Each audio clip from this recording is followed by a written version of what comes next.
Hey Brie, do you like scary movies? I do like scary movies, Adri. That's great, because today we're going to be talking about what's the obsession with scary stories.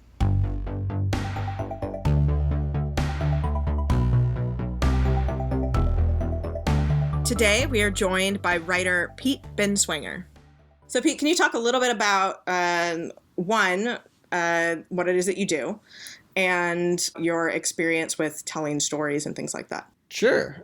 So I think most people know me because I was a writer on Shadowhunters. I was on it for all 3 seasons, kind of from the very beginning, and have been doing a lot of just TV writing in general over the last couple years. Shadowhunters was actually my first staffed gig, but I'd been doing a lot of assistant work before that and kind of been in the entertainment industry around then. And kind of have always wanted to do storytelling type stuff, whether it's comic books or movies or TV or whatever. And certainly scary stories and genre and sci-fi have all been kind of passions of mine. So, I just love this stuff. It is something I have wanted to do for a long time, and am glad that I'm currently doing it.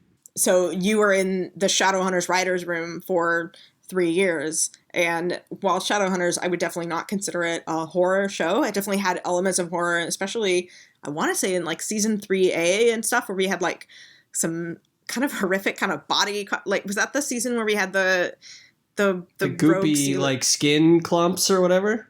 Yeah, we had a season where there's a lot of horror. Yeah. Like, what was your kind of thinking about, did you guys have like a quota or like a limit on how much horror you could add in, or? No, I remember the first time I was like, oh, they're really letting us do this, was when in season 1 we chopped off Hodge's hand. And not that that's totally horror, but I was like, wow, we wrote it in, and I was expecting it to kind of get tossed out by the network at some point, and it didn't. They're like, yeah, that's cool. And so, that was the first thing. And from there, we kind of just, wanted to make stuff that was fun and exciting and had some cool images. Matt Hastings was really into horror and was really good at shooting those scenes, as were Todd and Darren, would come up with all kinds of stuff. I remember Todd had a similar thing where he was pitching the like skin clumps in some episodes. I'm like, there's no way they're going to let us have skin clumps. And it made it in. So I will say that was definitely one of the things where I think we do on a plug for us. We run a site called Basic Stuff Magazine, and we do these things called superlatives. And I remember we gave that there was a scene in one of those episodes with like the most horrifying or like the most gruesome. We gave it like a superlative for it. It was just like we couldn't even watch these scenes. They were so gory, of like carving out runes off of skin. Like something about that was just like, oh, this is super gross. Yeah. I was like, how can you guys do that? No, I was, season 2 the show got a lot darker, and part of that was Todd and Darren coming in and Matt and kind of doing different stuff. But it was it was a lot of fun. Was there anything that you tried to do that you did run up against opposition for? Yeah, I'm sure there was. Nothing is immediately coming to mind in terms of like the actual violence or horror of it. A lot of it would be like, we literally cannot afford to do this crazy thing that you guys are proposing. Like there's no car chases in this Shadowhunters budget, unfortunately. Yeah. But there was nothing for the most part. The network was really good about that kind of stuff, and let us kind of do what we wanted to within reason. And by kind of season 2 and especially season 3, we had an idea of what was doable and what we were allowed to do. So I think we were kind of hit our stride in that sense, that we could write pretty much whatever we wanted. And by season 3, they were just kind of letting us get away with it. So, it was, Is there anything that you wish you could have like dug into more? I mean, I'm trying to think about like, you definitely showed some pretty gross stuff with vampires. I think actually probably for me, the most like gruesome scenes were actually I think Clary stabbing Jonathan in the mouth was actually the most objective. Yeah. So between that, I think that also won like a most horrifying moment. Like it was just so like, oh my God, like this is like a I think I call that show on Freeform. Yeah. I think we definitely gave it something where we're like, this is a teen show and this is really gross. But I think those things, and then also the skin cutting kind of went in. Was there anything that you kind of like wish that you could have gone? Actually, no. Burning bodies alive. That was really scary. I think it was season 3B where you had people were getting executed by the clave and getting like burnt alive. That actually really stuck with me. That was so like I was like, oh, I guess we just have to throw out the whole clave. I guess that's the clave is pretty bad. Yeah, that was one of those. I remember also being in script and I was like, there's no way they're just gonna let us put people, I'll burn them alive on Freeform. There's just no way. And then, they're like, yep, that's fine. Totally cool. And there's sometimes weird rules with what we could do and what we couldn't do. I think there was a scene in season 1. It might have been a demonic murderer thing or whatever, because we didn't have a lot of guns on the show. But there was a rule where someone had a gun to Simon's head, I think. I think Luke put a gun to Simon's head as kind of a, when he was pretending to do it. I forget what it was. Or Simon put a gun to Luke's head. I don't remember. But you could have the gun pointed at someone's head, but you could not have the gun touching someone's head. S&P was not cool with that. Weirdly, the stuff that we really got bumped on more was like, hey, no, too much side boob, not, don't show that kind of stuff. Skin type stuff. Not that we ever had too much of that on the show anyway, but no, it's definitely not like super like necessarily that kind of sexy, but that is kind of just really, it's just kind of really funny that that's like for a lot of kind of censors, that's where they draw the line. It's like, okay, yeah, of course, like we can stab them in the neck, but you can't have a boob. Yeah. Exactly. One of my favorite stories is from Hannibal. I forget who told this to me. I don't know any writers from Hannibal, but this is from the writer's room where they had a guy who had been murdered and he was kind of strung up naked, and you could see his butt crack in the thing, and the censors came back and said, hey, we can't show that guy's butt crack, that's really bad. And so the showrunner basically was like, well, what if we smeared it with gore? Would that be okay? And they're like, yeah, that's as long as you cover his butt crack with gore, then it's all right. So what is your favorite horror movie? My favorite horror movie is The Orphanage, which is a Spanish movie in Spanish, which is probably one of the few Spanish language movies that I've actually stuck with me. It's actually stuck with me forever. The Orphanage is a really creepy and really sad and really horrifying movie. So it's got all the elements, I think, of what makes my favorite horror movies stick in my mind. That's a good one. What's the overall plot? He's like an elevator pitch for the plot. Elevator pitch, a woman purchases an orphanage and there are dead children in it. Cool. That's really dark. They made an American re-release of it too, I think, but I remember I forget. I think I saw both of them, unless I'm totally making this up.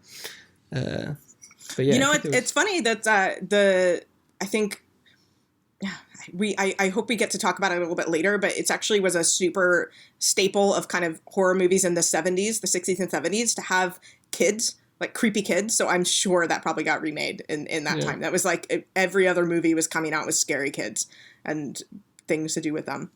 What is your favorite horror movie? I don't know. I would say it's probably for me between Jaws and Alien are definitely pretty high on my list. I think they're both kind of perfect movies. I don't know if like I'm a weirdo and I don't get scared by a lot of stuff. I wouldn't say they're the scariest movies I've ever seen. But I can wait till we get to that section and say what the scariest thing we've ever seen is. Mm-hmm. I think definitely my two favorite. Those are really great too because I think they deal with they have kind of crossover elements. Well, one, it's like not zombies or monsters; it's just a big shark. Yep. Which love that. Love that. But then Alien, of course, is a fantastical element. But I really like when stories have a bit of a crossover. Sure. Yeah, I mean, Alien also is just kind of expanding. It's like a slasher movie, but in space. It's basically taking those tropes and taking in a sci-fi direction. So it's also building on a history of Halloween and all that other stuff too. So it's a good one. something about Jaws that really sticks with people, I think, is that it's so realistic in a sense. Not if you ask marine biologists, they'll swear up and down that it's not realistic. But the fact that you can go to the beach and be terrorized really stuck with people. It really went into people's real life fears. So I think that Jaws is a big one for a lot of people. Yeah, I think the thing about Jaws that sticks with me is when you're in the ocean and you're kind of looking down, there's just that fear of the unknown. You don't know what's kind of down there. And it plays off it so well. And obviously, this is something I'll talk about later, but I think a huge part of why that movie works, and this is kind of film school 101, is you don't see the shark. So it kind of lets you decide what it is and create kind of the fears for yourself. And you know, you provide the horror yourself in that way, which I think is always extremely effective. I used to go to my grandparents' house. They live in New Hampshire on Lake Winnipesaukee, and I can guarantee you there is nothing in that lake. But, you know, you look down and you don't see anything. It's scary. There's definitely no sharks, but I definitely was worried they were, you know, coming for me at some point. My favorite horror movie is Coherence, and I don't know if you've seen that. It's a movie that has Xander from Buffy the Vampire Slayer in it. And I don't know if it necessarily counts as a horror movie or a sci-fi, but if we're looking at what the definition of horror is, I was significantly messed up about it for quite a long time. And it deals a lot with parallel universes and, you know, parallel life. Have any of you guys seen it? I have not. I haven't. Oh, God. Okay. Oh, I don't want to ruin it for you then. Oh, but I do want to say what's scary. It deals with just uncertainty and time, and there's a comet that goes overhead and things just go bananas while it's overhead. And it's just so unsettling that me and my roommate, when we saw it, we weren't really expecting it and I just found myself really spooked out by my house for like to this day. If I go downstairs sometimes, I'll just be like really, really horrified, and it just genuinely scared me because I think I find things that have to have just a tiny touch of science to be a little bit horrifying. But I think the science side of it also is what made it really enjoyable for me. So I felt like I also liked that. I felt like I was both scared but also intrigued, and also wanted to do research after the movie was over a bit about what we talked about and what was shown on the show.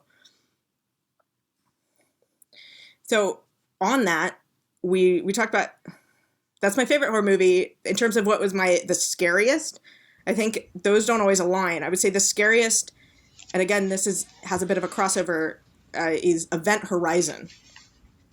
Where, have you seen Event Horizon? Oh, for sure. Yeah, I've only heard of it. Do you think that counts as horror, Pete? Yeah, definitely. Yeah. Event Horizon it is definitely a scary movie. Tell me a bit about it. I've never seen it. Paul Anderson. Not Paul Thomas Anderson, Paul W.S. Anderson. Yeah. Yeah, it's essentially they go on a ship, and a ship has been kind of lost. I may have blacked this out, so I may say some things wrong. But they recover a ship that has been lost for a while. They find it adrift, and it turns out that it has been drifting through hell, like you do. And it actually was able to go to hell and come back, and all of the people on it went completely insane. And we get like kind of glimpses of the kind of hellscape that they went through. Sam Neill like rips his face off at the end of that movie. I guess that's a spoiler, but it's scary. There's a part where one guy like rips out his eyes, and he's like, "Where we're going, we don't need eyes to see." And I think that's like gonna be burned on my eyes for the rest of my life. Like, it's really, really bad. It's super definitely frightening. some imagery. It's really intense. That tells me about everything I needed to know about that movie. So what was your scariest movie? My scariest movie is recent. It's A Quiet Place. I think it's the perfect horror movie. It's got all the elements. It's got the use of the thing you can't quite see. It's got sound used in the most perfect way. I love A Quiet Place. I think it's the best horror movie. It's not my favorite because The Orphanage still wins, but it's, I think, one of the most perfect recent horror movies. Yeah, some really cool filmmaking in that one. Pete, what do you think is your kind of scariest one? So I don't know if it's my scariest one. Like I said, I'm this weirdo that doesn't really get scared by movies. But as a kid, the movies that scared me the most were movies I hadn't actually seen because I felt like they were too scary. I could never see them. but I would see the VHS covers at the video store. So as I like would walk the aisles looking for movies, which I still do today, it's like, just cruising through Netflix and never picking anything. There was 3 movies. I remember them specifically. One of them was Hellraiser, because it had Pinhead, who is like this, gruesome looking guy. I think it kind of goes back to the Event Horizon of like the hellish, scary imagery. But the other 2 were Evil Dead 2 and Dead Alive, both of which are kind of comedies in a weird way. Like they're incredibly gory and gross and disturbing. So, the VHS cover of Evil Dead 2 is like this skull with eyeballs that's kind of looking at you at this weird way. And the cover of Dead Alive is this lady that's like peeling back her lips, and there's like a skull in her mouth that it's just really weird. But so I just assumed they were the scariest movies of all time because they had scary VHS covers. But then it turns out they are comedies. And then I saw them as teens or as a teen and was like, kind of blown away in a whole different sense that you could make these weird like Looney Tunes-esque horror movies with tons of gore and stuff. So I don't know if they're the scariest, but they definitely had the scariest impact on me as a kid. I remember just being haunted by the imagery of those VHS covers. Yeah, that 100% happened to me with Chucky. I have never seen Chucky or any of the Chucky sequels in my entire life. But as a kid, I would walk down Blockbuster, and if I saw Chucky out of the corner of my eye on the little VHS stand, I wouldn't sleep for days. The cover, just seeing Chucky on the cover just terrified me. So that definitely happened to me. I had that experience too.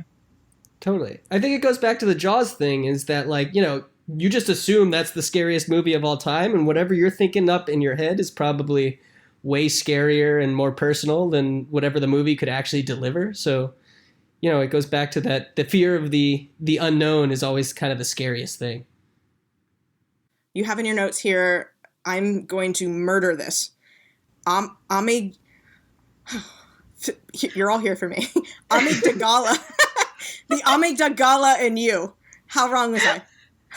Okay, you were wrong, but not as wrong as I was when I was like, I don't know, 7 years old, because I thought that... Okay. Not as wrong as I was as a youth. Okay, whatever. No, how do you actually say? It's Amygdala. But that's what I used to call Luke and Leia's mother. I used to say Princess Amygdala. Don't get me started on the prequels, because I'm going to go into a rage blackout. I've had a glass of wine, and I'm going to go into a glass...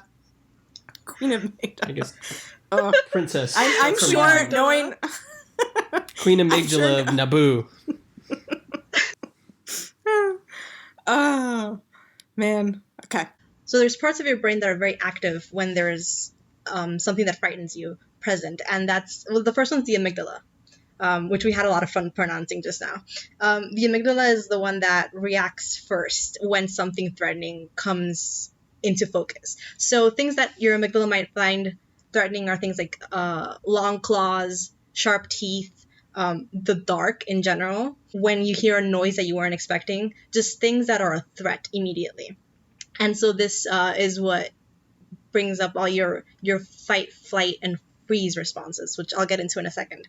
And if the amygdala was in charge, you'd be scared about like 95% of the time. But luckily, the hippocampus, like a hippopotamus, it's got your back, because it's basically what talks to the amygdala in your brain and says, Dave, that's just a picture of a cat meowing. It's not actually going to eat us, so we can continue with our lunch. It's what calms your body down and tells it this is not an actual threat. We're safe. And so those two working together are kind of like what are in action when we're watching horror movies. The amygdala sees the scary stuff, starts reacting, pumps up your body with all these wonderful chemicals and gets you ready to go.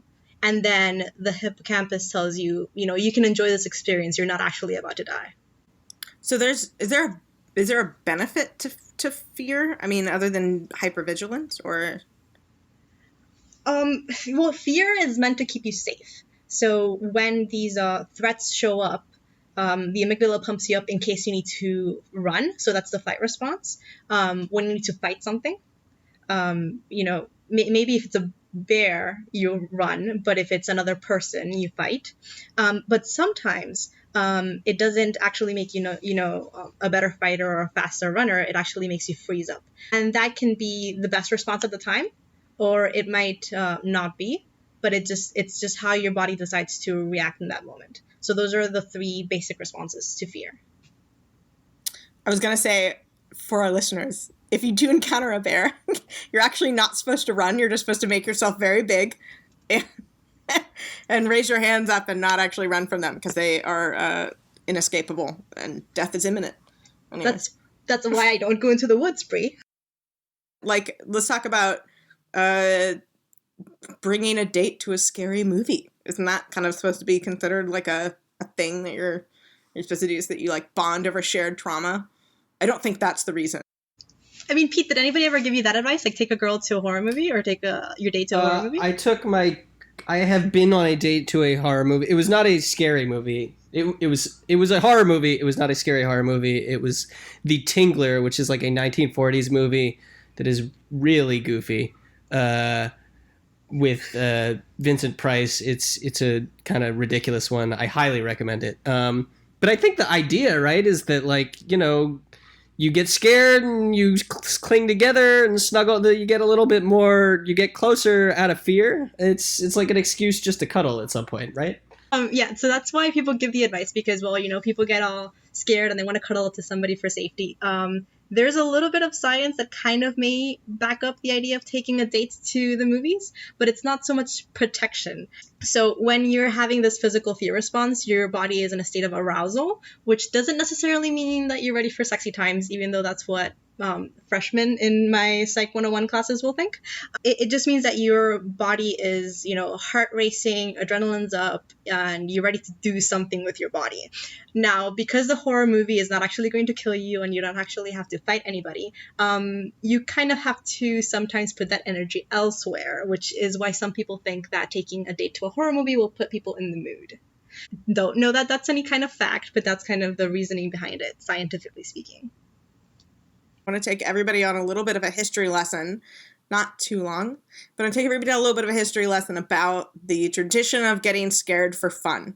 The belief in ghosts or spirits that live amongst us are things that you can find in every culture, from Mesopotamia to Egypt to Greece to Rome to China and India. Everybody has had stories about the people are dead, except LOL, not really, and they're coming back and they're angry about it. They have all kind of had this, but I actually found this is actually really funny. If anyone knows the movie Gremlins, sure, Mogwai is actually based on a Chinese legend about how mating season is triggered by rain. They take on different forms to trick their victims. An ancient Chinese story tells the tale of a man who brings a beautiful maiden home. However, he spies her through the bedroom window, and instead of seeing his beautiful girl, he sees a demon painting her features. And I like to picture it looking exactly like Gremlins. Gizmo just hanging out. Yeah, Gizmo in like a beautiful gown, painting makeup. I can see it. He dressed up like Rambo in Gizmo or in Gremlins too. So why not a beautiful gown? Fairy tales are also super spooky. In the originals, fairy tale, spoiler alert, Little Red Riding Hood super doesn't survive. She just gets eaten, and it's like the end. She's just eaten by the wolf, and you're just like, oh. That'll teach the kids. Yeah, you're like, bad times for you. And it just happens. Like, a lot of these stories were really kind of really scary, but the goal of them wasn't to be frightening. It was, I'm sure it was to be a little bit frightening. But the goal of them was to impart some sort of information or knowledge, or like, hey, don't wander in the woods because wolves are around and will super eat you. It's enough of a problem in literature that you're like, it had to have happened a lot. Like, for it to have just made its way into mythology where people are like, all right, we have to write this down. We have to write this down, and we have to make sure all of our kids learn about it. This is a friggin' problem, because people kept getting eaten by wolves going to their grandmother's house. And, sure. I've seen The Grey. That's a horror movie about being eaten by wolves. Oh my god, I've never heard of that. When did it come out? It's with it was like a couple years ago. It's not a great movie. I don't recommend it. the trailer was like Liam Neeson punching a wolf in the face, and so I expected it to be a lot more action packed than it actually was. And instead, it's just a bunch of people getting chased by wolves and slowly eaten over the course of 90 minutes or whatever. Can I tell you that as soon as you said Liam Neeson punching a wolf in the face, I was like on my phone immediately, like, let me look up this movie. I'm gonna fucking ticket to that. That was the trailer, so I was like, oh man, I'm ready to see Liam Neeson punch a wolf in the face, and probably more wolves, not just this one wolf, because it's the trailer. Turns out it was just that one. That was the only wolf punching in the entire movie. But still an okay movie. False advertising. Not enough wolf punching. So what I'm saying it's is, actually funny where. Just modern day Little Red Riding Hood as played by Liam Neeson. I'm pretty sure that's what it was based on. The Grey. Go see it. So we've been telling each other scary stories for a really long time, and there's been spooky stuff basically forever. But when do you think that horror as a genre, as we know it, more or less today, when did that start? I definitely think you start to see it come out when Gothic literature started to emerge, and the Gothic literature is considered a sort of subset of romantic literature, not romances in like love stories, although they can be, but romances in the kind of literary genre, which focus a lot more on like emotions and feelings and and things people like really that. going through it. Yeah, people going through it. If you're going through it, you might be in a romantic novel, romance novel. But Horace Walpole wrote what's considered the first Gothic novel with Castle of Ontrero. And that's kind of considered as like the kind of emergence of this sort of really darker tradition of sort of scary things for the sake of being scary and spooky in literature. And so what's considered Gothic, really? What's included in something that you'd say, oh, that's a Gothic novel? They use a lot of like supernatural things and like dark foreboding, dark forest, dark castles. They often had castles. They didn't have to, but a lot of them did. Or they would have something like a monastery or a castle. They'd have really extreme scenery, like fog, like a dark and stormy night. That would be like really, like really Classic. kind of extreme. Yeah. And so things like omens and curses, people having visions, the magic and spirit and monsters, non-living things coming to life.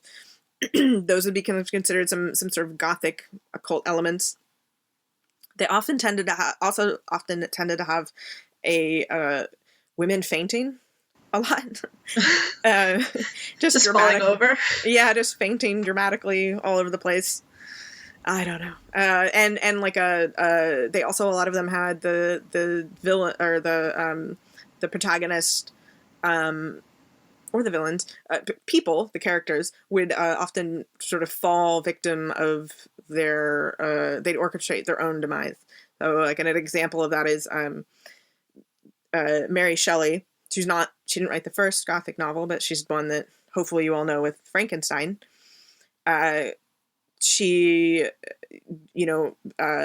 Frankenstein, the protagonist, well, I guess I would say maybe the monster is really the protagonist.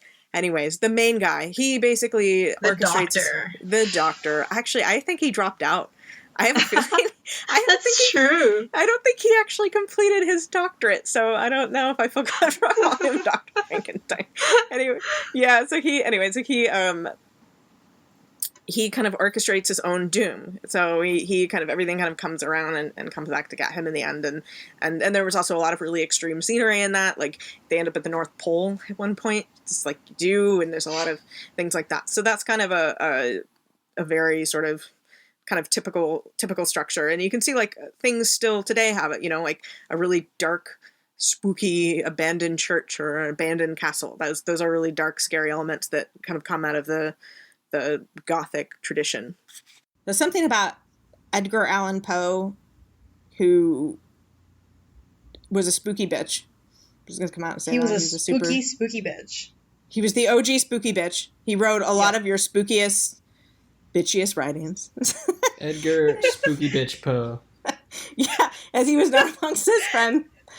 He's I think we talked a little bit in the pre-discussion a little bit, Adri, you actually said that you thought that the Raven was scarier than Stephen King's It. The Raven, as in, if you want to look at the Raven as an antagonist or as the monster of the story, or the tormentor, right? He's two things. He's consistent and persistent. Like, I don't know if those are separate, actually, now that I think about it. But it gives me, and I'm here sexualizing and gendering the Raven. It could have been a lady Raven just the same. But the Raven is going to stay and is going to torment consistently. When you think of it, this bitch, sorry, I'm cursing a lot here. He shows up every 27 years. What kind of lazy part-time horror is that? He shows up every 27 years, does like a variety of tricks that he thinks of. Half of them are crap. And eats some kids and then goes home for 27 years. That's like, if I'm going to pick something to torment me and actually be scared by, it's the one that's going to stay there my entire life, just on my window, tapping and just driving me insane slowly. That's my argument for why the Raven is scarier than it. Relentless. It's relentless. That's the word. It's the relentlessness that you find that's kind of frightening. I was gonna say that's the thing about like zombies, right? Like the old school zombies anyway, that they're not especially fast. They're just super relentless. So like they'll just keep coming. You can't kill them. They just keep coming at you no matter what you do. Are there any of our kind of horror tropes that we think we encounter a lot in horror films that we want to touch on? I mean, definitely if you're under the age of 30 and you're having sex, you're going to die. That's like a rule of horror movies, right? For sure. That and never split up. It never works out. It's never a good plan.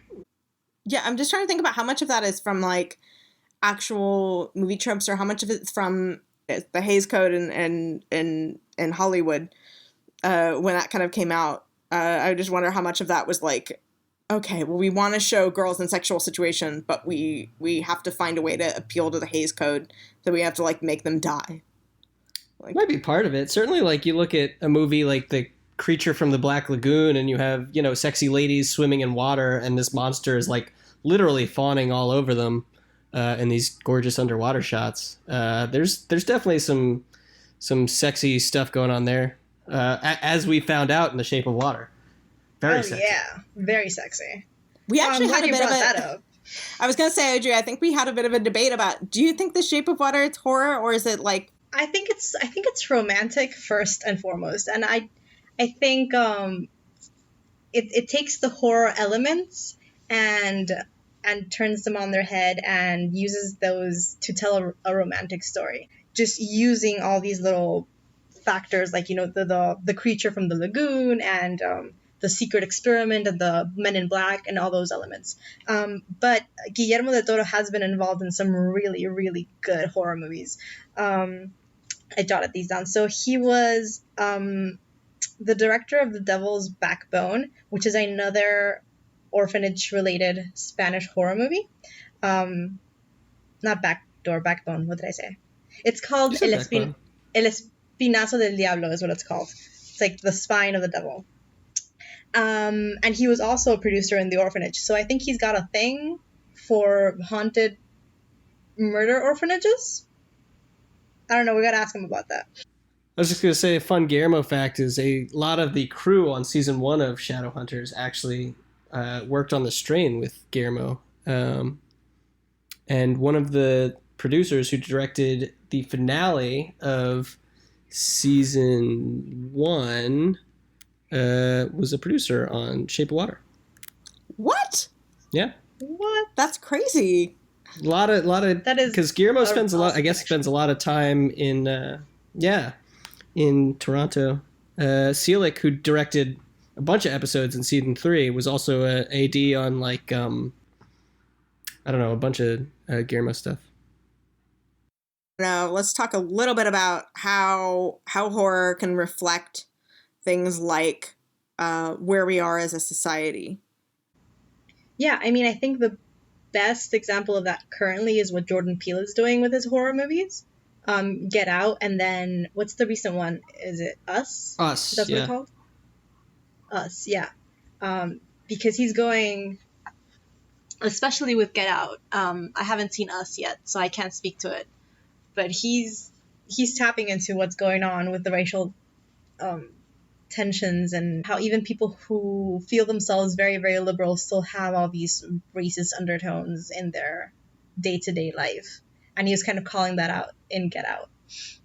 So that's definitely one of the recent examples of the cultural consciousness going into horror movies. The fun about genre is it lets you kind of use an allegory to talk about something that might be harder to talk about otherwise. So I think horror is one of the best ways to do that, because it's the things we are most afraid of are always, wrapped up in something else. Mm-hmm. So it's like, it's not just about like,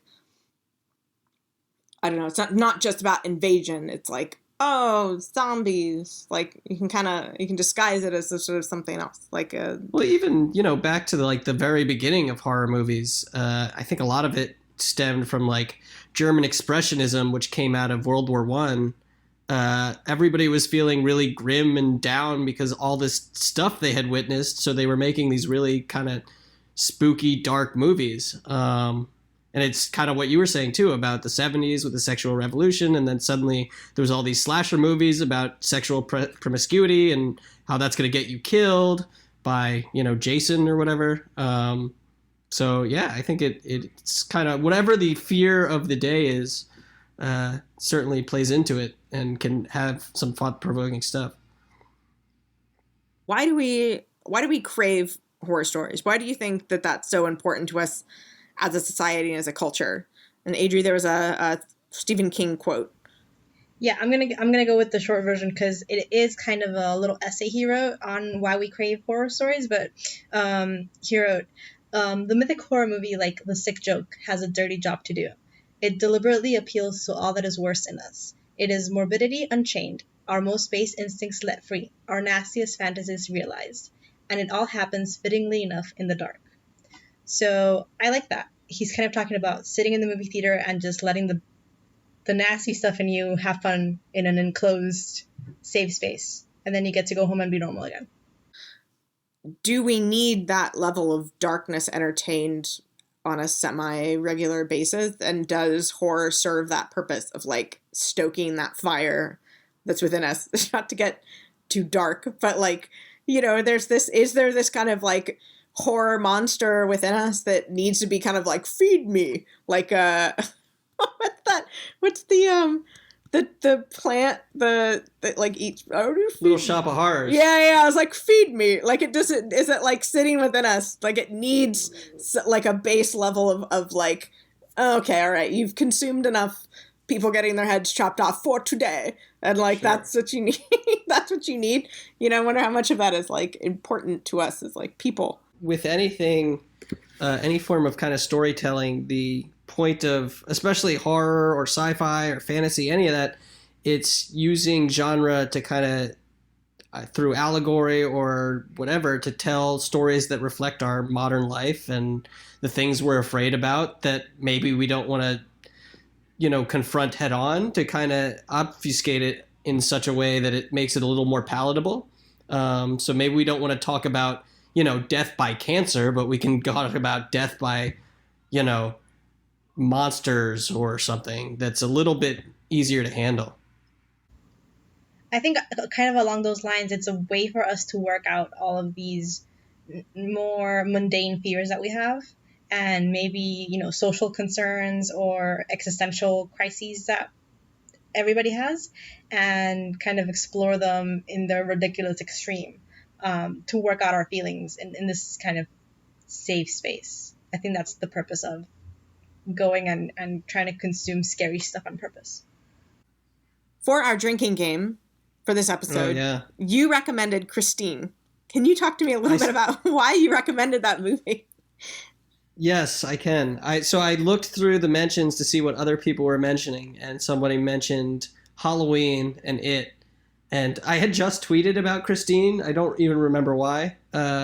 I'm just a big John Carpenter fan, so I was combining John Carpenter and Stephen King. Christine is a movie not written by Stephen King, but based on a Stephen King book by John Carpenter, who did Halloween. And it is a goofy movie about a car that is like possessed by, I don't know, evil. And I don't know if that's the best choice, but it was the first one that came to mind. So. Oh my god, is it somewhat like Rubber? It's kind of, yeah, Rubber is a little bit more goofy. Christine Rubber's is like, insane. takes itself a little bit more seriously. Okay. It knows how dumb it is, but it's not, it's a legit movie. Like, there's a confrontation with this car, you know, like, and there's a whole genre of this to some degree, right? Like Duel, Steven Spielberg's first movie is about kind of a scary car that's chasing somebody down. The difference is in Duel, theoretically, someone is driving the car. In Christine, the car is, you know, just possessed and evil. Mm-hmm. I think I'm wondering, what do you know what year Christine came out?